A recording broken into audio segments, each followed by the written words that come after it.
नमस्कार दोस्तों, आप सबका अपने चैनल पर स्वागत है। आज हम पढ़ेंगे क्लास 6 के चैप्टर नंबर 2 राजस्थान अध्ययन का, जिसका नाम है राजस्थान का इतिहास। चैप्टर की स्टार्टिंग में ज़्यादा कुछ बात नहीं है, बस इतना ही आया है कि एक बच्चा है चित्तौड़गढ़ के अंदर है गांव भाटोली का। तो वो कहता है कि हम जो हैं वो क्यों आते हैं मेवाड़ में, जबकि हमारा जो नाम है राज्य का वो राजस्थान है, लेकिन जो मेरे मामा वगैरह हैं वो जोधपुर में रहते हैं और उन्हें मारवाड़ कहते हैं। तो टीचर उन्हें समझाता है कि मेवाड़ और मारवाड़ आज के टाइम में हम ऐसे सिर्फ लोकेट कर सकते हैं कि हाँ ठीक है, मेवाड़ है, मारवाड़ है, लेकिन वो इनके प्राचीन नाम है। पहले रियासतें हुआ करती थी, लेकिन अब जो नाम है वो जोधपुर, चित्तौड़गढ़ और पूरा इकट्ठा देखा जाए तो राजस्थान ही है। इसमें फिर मेन यहाँ पर जो है वो पुरानी रियासतों या जनपदों के नाम दिए गए हैं, जैसे कि जंगल, मरु, अर्जुनायन, चीवी, मेवात, हाड़ौती। ठीक है, फिर ये इसके अंदर महाकाव्यकालीन राजस्थान के अंदर कौन कौन से थे जनपद या फिर कौन कौन से रियासतें थी, जिनके नाम दिए हुए हैं। जांगल, मरु, कांतार, मत्स्य, सुरसेन। पेपर में आ सकता है कि निम्नांकित में से कौन सा मध्यकालीन है और इन निम्नांकित में से कौन सा महाकाव्यकालीन नहीं है। तो हमें ये चारों नाम याद करने हैं कि महाकाव्यकालीन कौन कौन से हैं। मरु, कांतार, जांगल, मत्स्य और शूरसेन। आगे बढ़ते हैं हम देखेंगे कि प्राचीन भारत में आर्यों ने छोटी छोटी बस्तियों को मिलाकर अपने अपने राज्य या जनपदों का निर्माण आरंभ किया। महाभारत एवं संहिता ग्रंथों में राजस्थान के कई जनपदों का उल्लेख मिलता है। तो पहला जो जनपद है वो दिया हुआ है हमें मरु जनपद। तो मरु जनपद को पढ़ते हुए चलते हैं। मरु जनपद के बारे में दिया हुआ है कि ऋग्वेद सहित हमारे पौराणिक ग्रंथों रामायण, चरक संहिता, महाभारत, बृहद संहिता में मरु प्रदेश का वर्णन है। तो अगर हमसे पूछें कि मरु प्रदेश का वर्णन किस किस में दिया गया है, तो जो मरु प्रदेश का वर्णन है वो दिया गया है ऋग्वेद, रामायण, चरक संहिता, महाभारत और बृहद संहिता में। मरु प्रदेश आर्यों का प्रारंभिक जनतंत्र था। यहाँ ये जनतंत्र था, ठीक है। ऑप्शन हमें यूँ दे देंगे मरु प्रदेश से रिलेटेड कौन सी बात असत्य है, तो हमें ध्यान रखना है कि मरु प्रदेश आर्यों का प्रारंभिक जनतंत्र था। किसका था? आर्यों का, जिससे वर्तमान में बीकानेर, नागौर, चूरू, गंगानगर, जैसलमेर, बाड़मेर के कुछ भाग सम्मिलित थे। पेपर में ऐसे भी क्वेश्चन आ जाता है कि इनमें से मरु प्रदेश का कौन सा भाग नहीं है, तो कौन कौन से हमें वो याद होने चाहिए। बीकानेर, नागौर, चूरू, गंगानगर, जैसलमेर और बाड़मेर। कालांतर में क्षेत्र में कुछ विस्तार के साथ कुरु, मद्र और जांगल नामक जनपदों का निर्माण हुआ। कि जैसे जैसे टाइम बढ़ता गया वैसे वैसे इस मरु जनपद से कौन कौन से निकल गए, कुरु, मद्र, जांगल, ये जनपद निकले। फिर अगला जो जनपद दिया गया है वो दिया गया है जांगल। जांगल जनपद में दिया हुआ इस जनपद में वर्तमान में बीकानेर, नागौर और जोधपुर का कुछ भाग आ रहा है। कौन कौन से भाग है? बीकानेर, नागौर और जोधपुर। इसकी राजधानी अहिछत्रपुर थी, जिसका साम्य वर्तमान नागौर से प्रतीत होता है कि ये जो अहिछत्रपुर राजधानी थी, इसके प्रेजेंट में यानी कि वर्तमान में वो कहाँ पर है? वो अहिछत्रपुर के अंदर है। पौराणिक आख्यानों के अनुसार यादव वंश के बलराम और श्री कृष्ण द्वारका से जाते समय इसी क्षेत्र से होकर गुजरे थे। कि पेपर में क्वेश्चन आ जाए कि कौन सा जनपद था जिसके अंदर पौराणिक व्याख्यानों के अनुसार यादव वंश के लोग होकर गुजरे थे, तो वो कौन सा? जांगल। पेपर में आ जाए कि बलराम और श्री कृष्ण द्वारका जाते टाइम कहाँ से गुजरे थे, तो जांगल। और वैसे अगर देखा जाए तो जो राजस्थान के अंदर यादवों का जो अगर हम संबंध देखेंगे तो वो किस क्षेत्र से संबंध है? वो करौली क्षेत्र से संबंध है इनका। और करौली नहीं देखें तो अपने आ जाएगा ऑप्शन में ब्रज क्षेत्र, या फिर जैसे ब्रज क्षेत्र, अलवर, भरतपुर क्षेत्र, इनसे यादवों का रिलेशन है। अगला जो दिया गया है हमें वो है मत्स्य जनपद। इस मत्स्य जनपद का उल्लेख ऋग्वेद के अंदर मिलता है। महाभारत में मत्स्य जनपद की राजधानी विराटनगर या बैराठ थी। क्या थी राजधानी? विराटनगर या बैराठ। यह जनपद अलवर एवं जयपुर के मध्य में स्थित है। एरिया पूछ ले कि एरिया कौन सा है, तो वह अलवर एवं जयपुर। किस में उल्लेख मिलता है? ऋग्वेद में। इसकी राजधानी क्या है? विराटनगर। इस स्थान का वर्णन चीनी यात्री युवान चांग ने भी किया। कि नाम आ जाए कि अपने नाम सुना हुआ है हेनसांग वगैरह, तो किसने किया मत्स्य का व्याख्यान? युवान चांग ने। कैसा है? ये चीनी यात्री है। हम जानते हैं कि जैसे महाभारत काल के अंदर देखते हैं कि पांडव जो है वो अपना अज्ञातवास मत्स्य प्रदेश में व्यतीत करते हैं, तो वही मत्स्य प्रदेश की बात आ रही है। एरिया है अलवर, जयपुर। किस में व्याख्यान आ रहा है इसका? ऋग्वेद में। राजधानी विराटनगर। युवान चांग जो कि चीनी यात्री है इसका वर्णन करता है। अभी ऊपर पहले आए थे यहाँ पे महाकाव्यकालीन जो कि थे मरु, कांतार, जंगल, मत्स्य, सुरसेन। अभी यहाँ पे आया मौर्योत्तरकालीन राजस्थान के बारे में, जिसमें इसने बताए हैं योद्धेय, अर्जुनायन, मालव और शिवी। कौन कौन से 4 रहे हैं? युद्धेह का वाई, अर्जुनायन का ए, मालव का एम और शिवी का एस। तो मौर्योत्तरकालीन में कौन से हैं? यम्स। ठीक है, कि हम देखते हैं कि मौर्यों के बाद वाले टाइम के अंदर ही ऐसे आक्रमण ज़्यादा होते हैं कि वो हूण हो या शक हो, तो यम की तरह वो आते हैं कि जैसे यम अपने मानते हैं कि काल देवता हैं, तो यम्स की तरह वो लोग आते हैं। तो कौन कौन से हो गए? युद्धेह, अर्जुनाय, मालव और शिवी। ऊपर मैं आपको जैसे एक बात बताती हूँ कि अगर हम बाई चांस भूल ही जाएँ कि जो श्री कृष्ण और जो बलराम है उनका संबंध जंगल प्रदेश से, तो हम कैसे याद करेंगे कि बलराम और श्री कृष्ण द्वारका जाते हैं ना, तो अगर हम कहीं जाते हैं तो बीच में क्या आता है? जंगल आता है। तो जब श्री कृष्ण और जो बलराम है वो द्वारका जाते हैं तो बीच में क्या आता है? जंगल। तो कहाँ से संबंध है इनका? जंगल से संबंध है। अगले हम बात करते हैं, तो अगली हम बात करते हैं शूरसेन की। शूरसेन में कहा गया कि राजस्थान के भरतपुर, धौलपुर, करौली के अधिकतर भूभाग प्राचीन शूरसेन जनपद में सम्मिलित थे। तो शूरसेन में कौन से एरिया होगा? भरतपुर, धौलपुर और करौली। राजधानी इसकी बताई गई है मथुरा। 4वीं शताब्दी ईसा पूर्व के यूनानी लेखकों ने सिकंदर, जिसका दूसरा नाम जो क्या है?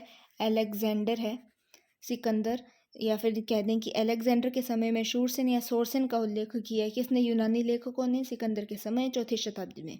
बयाना प्रशस्ति में, किसने? बयाना प्रशस्ति के अंदर, बयाना प्रशस्ति में शूरसेन नामक राजवंश का वर्णन मिला है। पूछ ले कि शूरसेन नामक राजवंश का वर्णन किसने मिला है?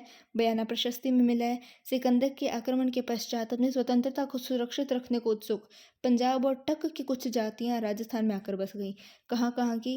पंजाब की और टक की जनजाति कहाँ आकर बस गई? राजस्थान में। किस लिए? अपनी स्वतंत्रता को सुरक्षित रखने के लिए।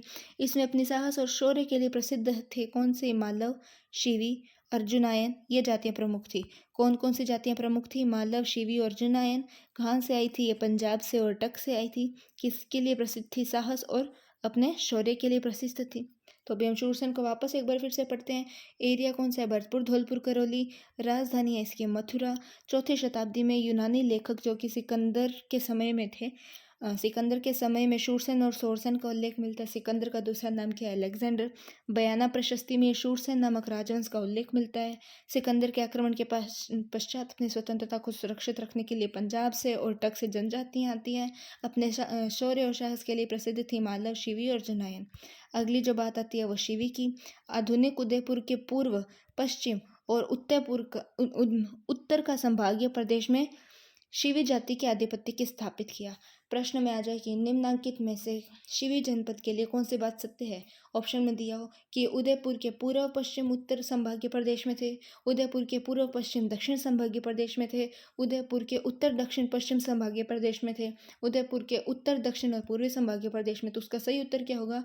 पूर्वी, पश्चिमी तथा उत्तरी का संभागीय प्रदेश में शिवी जाति का आधिपत्य था।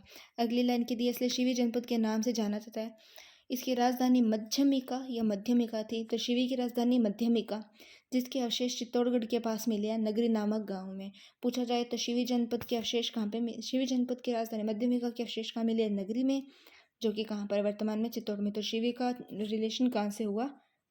चित्तौड़ से हुआ। इस भूभाग को मेदपाट, मेवाड़ या प्रागबाट भी कहा जाता है। हम अगर अभी देखें तो हमने जैसे कुछ राजधानियाँ पढ़ी, तो एक जो राजधानी आती है वो आती है विराटनगर। हमने किसकी पढ़ी थी राजधानी? विराटनगर। हमने पढ़ी थी मत्स्य की राजधानी विराटनगर।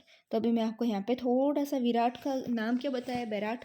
तो मैं आपको यहाँ पे थोड़ा सा बैराट सभ्यता के बारे में बता दूँ कि 1936-37 के अंदर इसका उत्खनन किया गया था। किसके द्वारा किया गया था? दया बहादुर साहनी के द्वारा किया था। किसका? बैराट सभ्यता का 1936-37 में। यहाँ से अवशेष मिले हैं बौद्ध और मौर्य काल, बौद्ध धर्म और मौर्य वंश की जानकारी मिली है। हम वापस वहीं चलते हैं अपने। अगला जो हमारा था वो था अर्जुनायन। अर्जुनायन के बारे में हम पढ़ते हैं। भरतपुर अलवर प्रांत के अर्जुनायन अपने विजयों के लिए प्रसिद्ध थे। किस लिए प्रसिद्ध थे वो? अपनी विजय के लिए प्रसिद्ध थे। अर्जुनायन ने मालवों के साथ मिलकर विदेशी क्षत्रपों को परास्त किया। विदेशी क्षत्रपों से यहाँ पर तात्पर्य है शक से, कि किसे इन्होंने परास्त किया? शक को परास्त किया। किसने? अर्जुनायन ने। आगे बात आती है मालव की। मालव की शक्ति का केंद्र कौन था? जयपुर। मालवों की शक्ति का केंद्र जयपुर के निकट नगर था जो वर्तमान में टोंक जिले में स्थित है। तो मालव का रिलेशन कहाँ से हुआ? टोंक से हुआ। कालांतर में ये अजमेर, टोंक और मेवाड़ क्षेत्र में फैल गए। तो मालव का वैसे एरिया देखा जाए तो एरिया क्या होगा? अजमेर, टोंक और मेवाड़। टोंक, प्रतापगढ़, झालावाड़ का क्षेत्र मालव देश के अंतर्गत आता है, ये भी इसमें आता है। मालवों की दिग्विजय का यूप अभिलेख नांदसा भीलवाड़ा में लगा है। तो इनकी विजय का अभिलेख कहाँ लगाया गया है? नांदसा भीलवाड़ा के अंदर लगा हुआ है। अगला जो है वो है योद्धेय। योद्धेय योद्धेय में क्या दिया गया है? राजस्थान के उत्तरी भाग का योद्धेय भी एक शक्तिशाली गणतंत्री कबीला है। संभवतः योद्धेयों ने ही उत्तरी राजस्थान से कुषाण शक्ति को नष्ट किया था। पूछा जाए कि उत्तरी राजस्थान से कुषाण शक्ति को किसने नष्ट किया? तो योद्धेय ने किया। गुप्त काल तक भी ये गणतंत्रीय व्यवस्थाएं अपने अपने क्षेत्र में बनी रही। ऐसा प्रतीत होता है कि गुप्त सम्राटों ने इन्हें अर्ध आश्रित रूप में बनाए रखा, कि ना तो इन पर पूरी तरह कंट्रोल रखा, ना इन्हें पूरी तरह फ्री छोड़ा। इन पर कभी अच्छे से कंट्रोल था, कभी लूज कंट्रोल था। परंतु 5वीं सदी के बाद हूण आक्रमणों ने अगर प्रश्न आ जाए, पूरा पढ़ते, हूण आक्रमणों ने यहाँ की गणतंत्रीय जनपदों की व्यवस्था को समाप्त कर दिया। पूछा जाए कि योद्धेय में गणतंत्रीय व्यवस्था की समाप्ति का या फिर गणतंत्रीय जनपदों की व्यवस्था की समाप्त कर दिया, किस कारण समाप्त हो गया, कब हुआ? 5वीं सदी में हूणों के आक्रमण के कारण। वृहद संहिता नामक ग्रंथ में, किसमें? वृहद संहिता नामक ग्रंथ के अंदर इनके पतन की चर्चा है। किसके पतन की चर्चा है? जनपदों के पतन की चर्चा है। इसके बाद ये जनपद अन्य नामों, सीमाओं को लेकर सामने आए, जैसे मेवाड़, वागड़, मारवाड़, हाड़ौती, ढूंढाड़ और मेवात। तो भी हम पढ़ते हैं मेवाड़ राजस्थान का गौरव। तो हम पढ़ते हैं मेवाड़ शिवी जनपद वाले क्षेत्र को मेवाड़ कहा गया, प्राचीन शिवी जनपद वाले क्षेत्र को। आधुनिक उदयपुर, चित्तौड़गढ़, प्रतापगढ़ और राजसमंद और भीलवाड़ा, कौन कौन से एरिया बताए हैं इन्होंने? उदयपुर, चित्तौड़गढ़, प्रतापगढ़, राजसमंद और भीलवाड़ा जिले हैं वर्तमान के। इस क्षेत्र पर 7वीं शताब्दी से राजस्थान के निर्माण तक गुहिल सिसोदिया वंश का राज रहा। कि 7वीं शताब्दी से लेकर जब तक राजस्थान का निर्माण हुआ ना, यानी कि 1 नवंबर 1956 तक किसका राज रहा था? गुहिल सिसोदिया वंश का था राज। नागदा, आहड़, कल्याणपुर, चित्तौड़गढ़, कुंभलगढ़, चावंड, उदयपुर आदि समय समय पर इनकी राजधानी रही। यहाँ की बोली क्या है? मेवाड़ी है।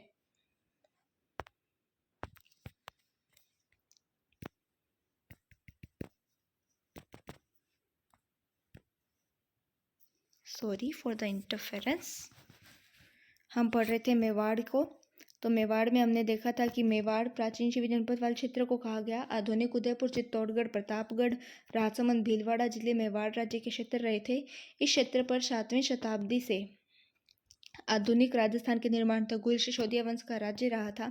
नागदा, आहड़, कल्याणपुर, चित्तौड़गढ़, कुंभलगढ़, चावंड, उदयपुर इसकी राजधानी रही थी। तो हम देखते हैं कि जो नागदा राजधानी थी वो किसने बनाई? बप्पा रावल ने। आहड़ बनाई थी अल्लट ने।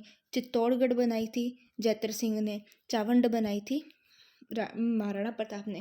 चित्तौड़गढ़ और नागदा से रिलेटेड एक बात बताती हूँ कि एक भूताला का युद्ध हुआ था 1222 से लेकर 1227 तक हुआ था। किस किस के बीच में हुआ था? जैतर सिंह और इल्तुतमिश के बीच में हुआ था। फाइनली हारा कौन? इल्तुतमिश। जीता कौन? जैतर सिंह। लेकिन ये अपनी हार के कारण तड़प उठता है। तो वो क्या करता है? पहले राजधानी क्या होती है? चित्तौड़गढ़ से पहले जैतर सिंह के अंडर में नागदा ही होती है। लेकिन ये जाता जाता नागदा को जलाकर चला जाता है, इसे नष्ट कर देता है। तो जैतर सिंह जो अपनी नई राजधानी बनाता है वो बनाता है चित्तौड़गढ़, क्योंकि इसे बात ध्यान में चलती है कि यदि राजधानी जो है वो साधारण मैदानी प्रदेश में रहेगा ना, तो कोई भी आक्रांता आकर उस पर आक्रमण कर सकता है। तो वो थोड़ा पहाड़ पर ऊंची चोटी पर चित्तौड़गढ़ को अपनी राजधानी बनाता है। अब हम आगे बढ़ते हैं। अगली बात जो दी गई है वो दी गई है वागड़ की। राजस्थान में 2 क्षेत्र वागड़ के नाम से जाने जाते हैं, तो डूंगरपुर बांसवाड़ा वाला और दूसरा है पिलानी के पास नरहर, भादरा, नौहर तथा कन्नड़ा का क्षेत्र। पेपर में क्वेश्चन आ जाता है कि पिलानी के पास का नरहर, भादरा, नौहर तथा कन्नड़ा क्षेत्र किस नाम से प्रसिद्ध है? वागड़। पूछ ले डूंगरपुर बांसवाड़ा का क्षेत्र किस नाम से प्रसिद्ध है? वागड़। किंतु अधिकतर दक्षिणी राजस्थान के डूंगरपुर बांसवाड़ा के भूभाग को ही वागड़ या वागड़ कहा गया, लेकिन मोस्टली यूज किसके लिए होता है? डूंगरपुर बांसवाड़ा के लिए, तथा इसकी बोली वागड़ी है। मेवाड़ की बोली क्या थी? मेवाड़ी। वागड़ की बोली क्या है? वागड़ी। हम देखते हैं कि डूंगरपुर बांसवाड़ा से रिलेटेड एक क्वेश्चन आता है कि वागड़ की गंगा क्या क्वेश्चन पढ़ते हैं हम? वागड़ की गंगा पढ़ते हैं, तो वो कौन सी गंगा है? माही है। किसे कहते हैं वागड़ की गंगा? माही को कहते हैं। अगली जो हम पढ़ते हैं वो पढ़ते हैं मारवाड़ के बारे में। प्राचीन मरु प्रदेश ही कालांतर में मारवाड़ कहलाया। पहले क्या नाम था? मरु प्रदेश जो था वो वर्तमान में क्या हो गया? मारवाड़। 7वीं सदी में इसके मंडोर जोधपुर क्षेत्र में गुर्जर प्रतिहारों ने शासन किया। बाद में क्षेत्र पर राठौड़ वंश का आधिपत्य स्थापित हो गया। 7वीं सदी में मंडोर पर किसका था? गुर्जर प्रतिहार शासकों का।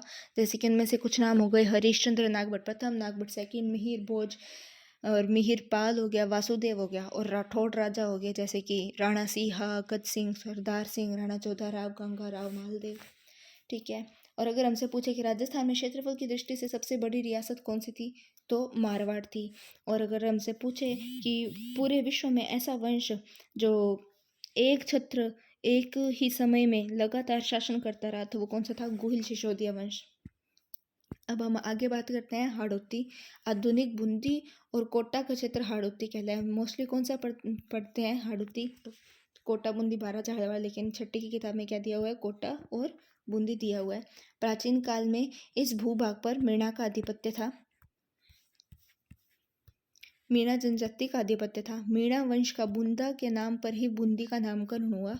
मीणा वंश का बुंदा के नाम पर ही बूंदी का नामकरण हुआ। कालांतर में चौहान वंश की हाड़ा शाखा ने इस क्षेत्र पर अधिकार कर लिया। पहले कौन सी जाति थी? मीणा जाति थी। किसके नाम पर? बुंदा के नाम पर इसका नाम बूंदी हुआ। मीणा वंश का ही था। बाद में चौहान वंश की हाड़ा शाखा ने इस पर आधिपत्य कर लिया। तभी से इस भूभाग को यहाँ की बोली को हाड़ौती कहा जाने लगा। अभी ऊपर एक आया हुआ है राजस्थान की कुछ और सब दिखाई गई हैं अंचल। जैसे कि नाम क्या आ गया? मांड, या फिर इसे अपने वल भी कह सकते हैं। वल ये कौन सा एरिया होगा? जैसलमेर वाला।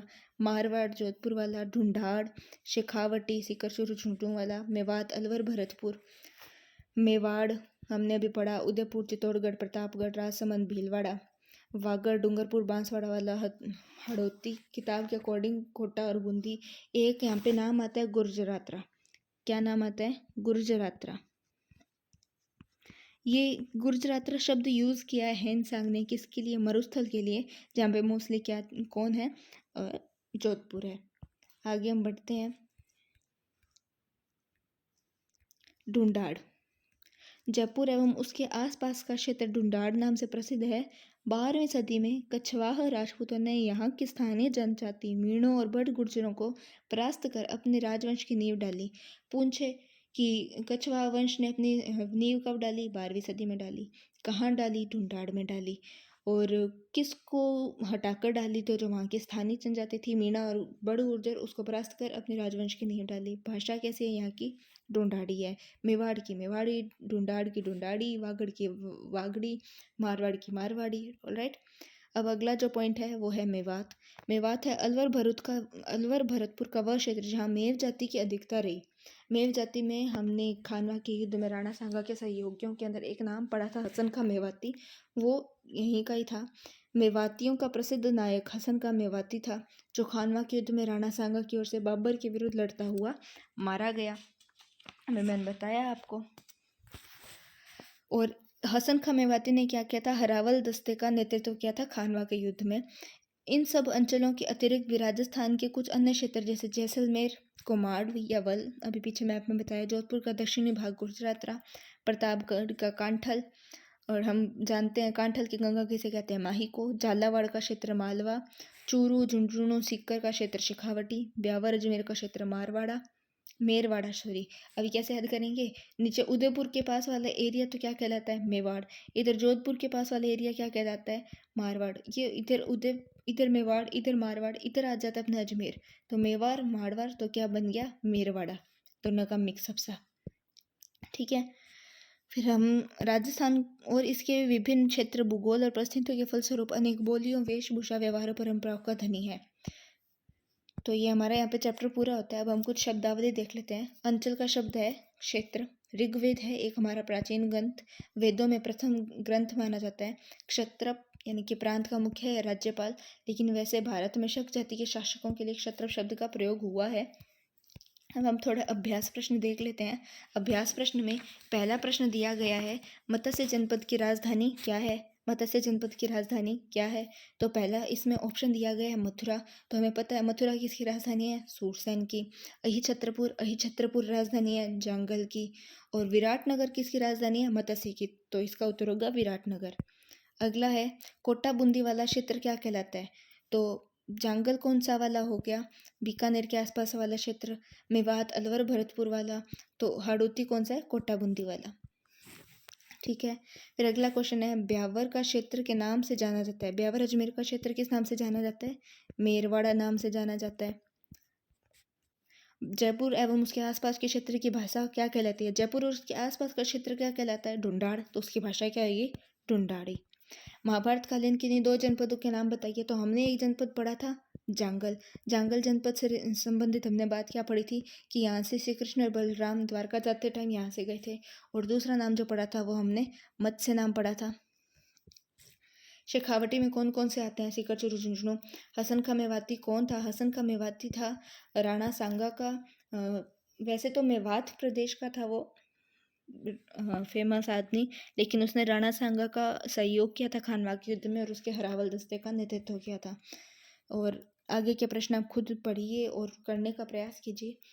इसी के साथ में हमारी आज की वीडियो समाप्त होती है।